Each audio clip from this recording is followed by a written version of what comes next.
Guys আমরা LCS এর পক্ষ থেকে চলে এসেছি। আমরা শুনেছি এই কলেজে একটা ছেলে অনেক টপ করেছে, এত টপ করেছে মানে 200 এর মধ্যে 250 হয়েছে। তাই জন্য ছেলেটাকে জানা যাক যে কিভাবে এত নম্বর রয়েছে। তো ইন্টারভিউ যাচ্ছি আমরা। ছেলেটার ব্যাপারে জিজ্ঞেস করলাম, তো ওর বাড়িতে বলছে যে নাই, এখন বাড়িতে ও কোথায় মাঠে দিয়ে খেলতে গেছে। তো মাঠে খুঁজে বেড়াচ্ছি কিন্তু পাচ্ছি না। দেখি এই যে পেয়ে গেছি, মনে হচ্ছে এই ছেলেটাই, মনে তো হচ্ছে আমার। যাই দেখি কি বলে ছেলেটা। দাদা আপনি সেই ছেলেটাই তো, আপনি যে যিনি কলেজে টপ করেছেন? দাদা আপনি তো টপ করেছিলেন, আপনার কাছে কিছু কোয়েশ্চেন আছে আমার।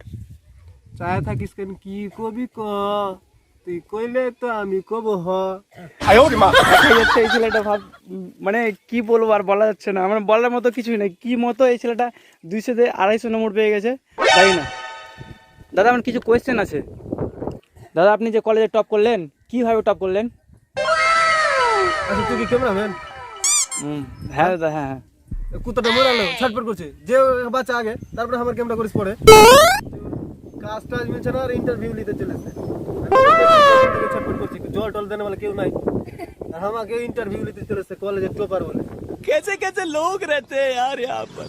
দাদা তো আমার বেটা লোক কলেজের টপার হয়ে সবাই ইন্টারভিউ দিচ্ছে আমার কাছে, এই চলেছে ফের কোনটা থেকে উল্লেখ করে। এই কাজটা তো আপনিও করতে পারেন দাদা, আপনাদের জ্ঞান তো, সাধারণ জ্ঞান থাকা উচিত যে আপনি কলেজ টপ করেছেন, মানে কুত্তাটাকে বাঁচানোর দায়িত্ব আপনার। আমার বাড়িতে কল আছে, হ্যাঁ, কিন্তু জল আনার মতো কিন্তু বোতল টোতল নাই। বোতলও আছে কিন্তু বোতলটা ছেনা আছে। अरे रे बाबा उठा ले, मेरे को नहीं रे, इन दोनों को उठा ले। কোনো বোতলে মানে জল থামছেই না। তোর যদি কোনো পার্সোনাল বোতল থাকে বিয়ায়, আমি যে কি দিয়ে বাঁচাচ্ছি ওকে। তাহলে দাদা আপনার কষ্ট অনেক তাহলে। কষ্ট ছোট্ট চিনু তো আগে নাক দিয়ে আমার ভাইবি পাচ্ছি না। কষ্ট থেকে তো আমার বুকে ব্যথা হয়ে গেল, আমি কি করবো বুঝতে পারছি না। দাদা এই কষ্টটা আপনি কি মতো কিভাবে পড়াশোনা করে নিলেন? देख लो भाई, हम लड़के हैं ना, हमारे साथ ऐसा ही होता है। দেখ আমি যেখানে থাকতাম কি না, পর পাশে একটা ক্লাব ঘর ছিল। হুম ক্লাবের চাকরা মাল টাল খেয়ে আসতো, হুম হুম এগুলো পাট করি টাট করি কোনটা থেকে জোগাড় টোগাড় করে আসতো। যখন সিগারেট খেয়ে ওই সিগারেটের লাস্ট পয়েন্টটা ফেলে দিয়েছিল পাটখড়িতে, ফেলার পরে আগুন লেগে গেল ওখানে। হ্যাঁ হ্যাঁ একদম মস্ত বিরাট আগুন লাগলো চারিদিকে একদম লাইট লাইট হয়ে গেল আগুন লেগে। হুম।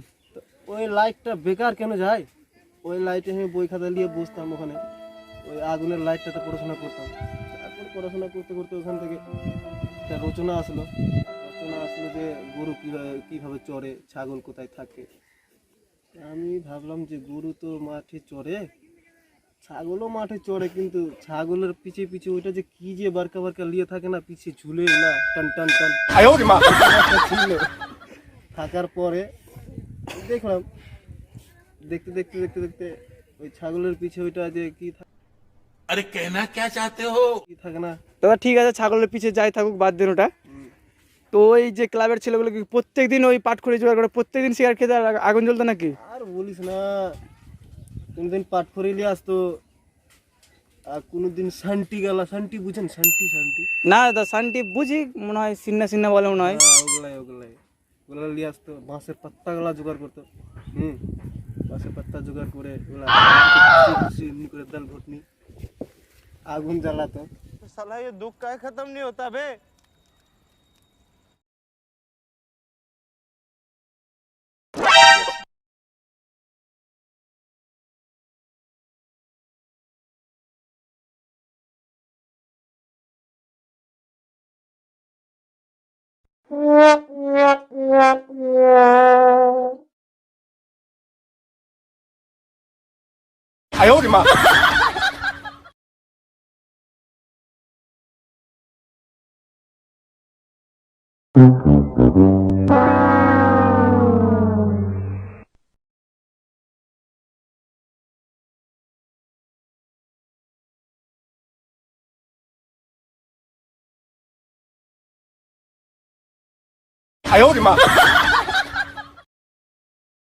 बेजान दिल को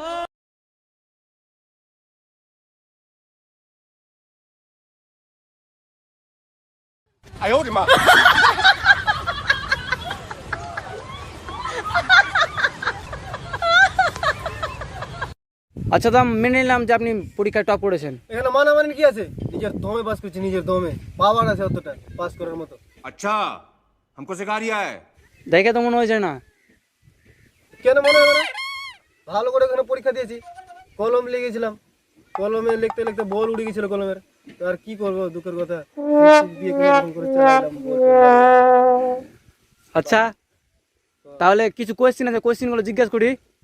হ্যাঁ জিজ্ঞেস কর, আমি গুগলের রকম অ্যান্সার দেবো, গুগলের রকম। ঠিক আছে দেখছি। তাহলে বড় তো একটা কোয়েশ্চেন জিজ্ঞেস করছি। কি কোশ্চেন? নেতাজি সুভাষচন্দ্র বসুর জন্ম কত সালে হয়েছিল? ওটা 1999 সালে। আচ্ছা হুম। ঠিক আছে মানলাম।